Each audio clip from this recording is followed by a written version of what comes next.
Sa bonne humeur, sa bienveillance, son humour et sa proximité avec le public en font un animateur très apprécié. Aux commandes des 12 coups de midi depuis 2010, Jean-Luc Reichmann est aujourd'hui un taulier de la télévision. Mais il se trouve que son contrat avec TF1 arrive bientôt à terme. Alors quels sont les projets futurs du présentateur ? Dans un entretien récemment accordé à Télé Loisirs, l'homme a évoqué à demi-mot ce point final qui se rapproche à grands pas. Loin de vouloir arrêter son métier et quitter la télévision, Jean-Luc Reichmann semble bien décidé à poursuivre dans cette voie qu'il emprunte depuis le tout début des années 2000. Je suis un passionné. Pour l'instant, je n'ai pas le sentiment de travailler. Quand j'arrive sur un plateau, j'ai envie de faire partager des moments positifs. Mais il ne me reste qu'un an de contrat avec TF1 et Endemol. Nous ferons donc un point au moment venu, a-t-il dévoilé auprès de nos confrères.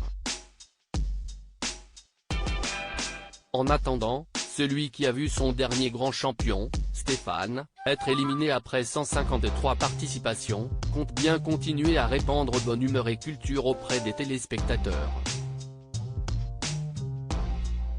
Nous n'avons jamais menti au public. La recette du succès, Jean-Luc Reichmann ne la connaît pas précisément. Pourtant, son célèbre jeu télévisé enregistre chaque midi des records d'audience.